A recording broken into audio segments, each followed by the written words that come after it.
Dalam dunia pertanian, umumnya kapur dolomit digunakan untuk menaikkan pH tanah agar tidak menjadi asam lagi. Kandungan kapur dolomit terdiri dari unsur hara kalsium oksida, atau CaO, dan juga magnesium oksida, atau MgO, dengan kadar yang cukup tinggi. Saat ini, kandungan kapur dolomit ini bisa juragan dapatkan tidak hanya pada kapur saja. Ada juga pupuk dengan fungsi yang sama seperti dolomit yang dikemas dalam bentuk cair.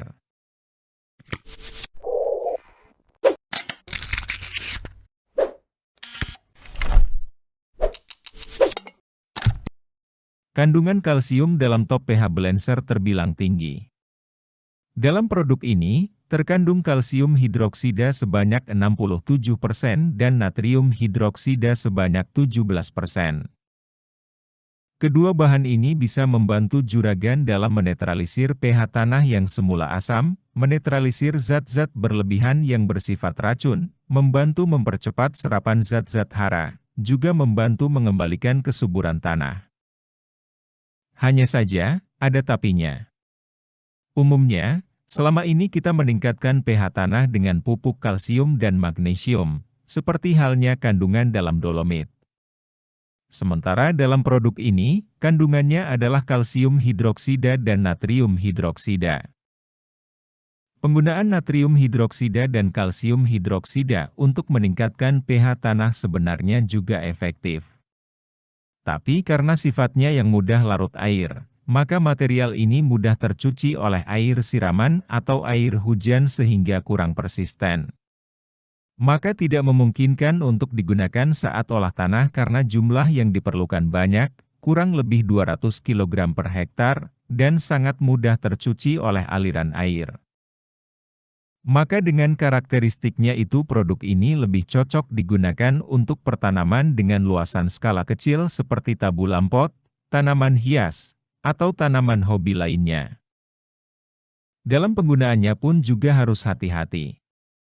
Karena mempunyai sifat korosif. Terutama jangan terkena bagian tanaman, karena dapat menyebabkan terbakar, yang ditandai dengan perubahan warna daun menjadi menguning, dan lama-kelamaan akan kering. Dosis pemupukannya untuk tanaman cabai adalah 10 ml per liter air. Dengan cara disemprotkan pada tanah.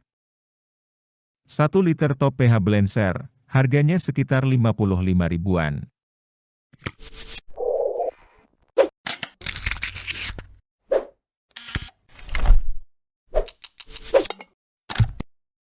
Supratan Mg merupakan pupuk cair yang mengandung unsur mikro lengkap dengan Dolomit Plus ZPT, untuk mengaktifkan kembali pupuk-pupuk kimia dalam tanah yang tidak bisa terurai, sehingga dapat terserap dengan sempurna.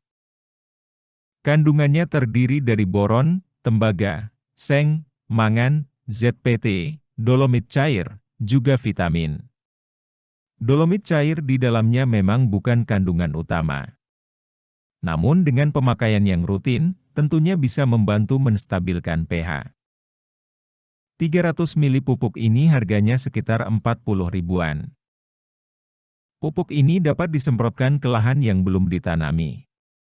Bisa juga untuk pengocoran maupun semprot ke tanaman untuk menetralisir dan menstabilkan pH. Dengan penggunaan 6-8 liter per hektar, dapat meningkatkan pH tanah. Apabila juragan menggunakan cara kocor ke lubang tanam, dosis pemakaiannya 15 ml per liter air. Jika dengan cara semprot, pakai 3 ml per liter air. Di antara dua produk tadi, yang paling cepat menaikkan pH tanah adalah top pH balancer. Namun ada efek negatifnya, jika penggunaannya tidak benar. Dengan pupuk supratan pun tetap membutuhkan waktu, agar tanaman bisa naik pH-nya.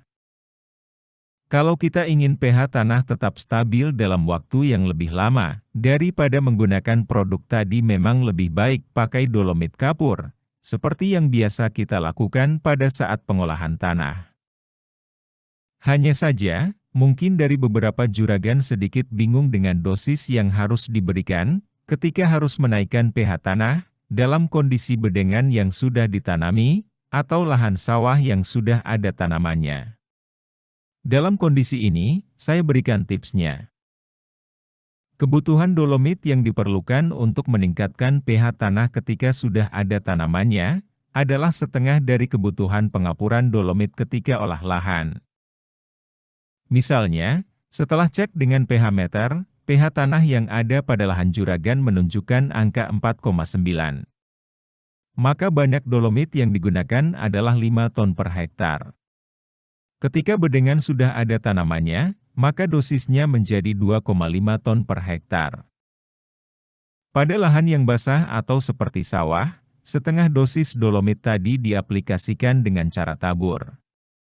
Saat penaburan, sebaiknya genangan air dikurangi sampai tersisa ketinggian 2 cm.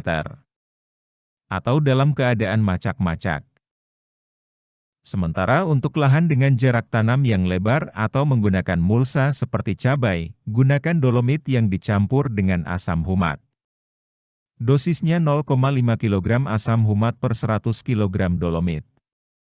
Ini ditaburkan pada sekitar lubang tanam bila musim hujan. Sementara ketika kemarau, setelah penaburan disiram air. Mengapa harus ada asam humat?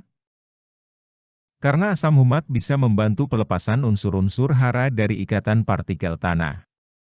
Maka, prosesnya akan lebih cepat. Pada tanah yang asam dan butuh dolomit, umumnya kapasitas tukar kationnya, atau KTK-nya, juga rendah. Di sini, asam humat akan memperbaiki masalah KTK ini, yang nantinya akan membuat tanah menjadi lebih subur. Beberapa produk yang direkomendasikan adalah seperti Power Soil, Sem Humat, atau sebagainya. Setelah melakukan pengapuran, lakukan penambahan unsur hara dengan pupuk berimbang. Maksudnya yang sesuai dengan kondisi tanaman. Juga diikuti dengan pemberian bakteri pengurai. Sisa organisme yang belum terurai akan menyebabkan pH tanah menurun. Maka dengan penambahan bakteri pengurai seperti EM4, bisa membantu menaikkan pH tanah. Dan setelah pH tanah kembali naik, jangan sampai ada genangan air yang lama lagi. Karena bisa menyebabkan proses fermentasi yang menyebabkan tanah masam.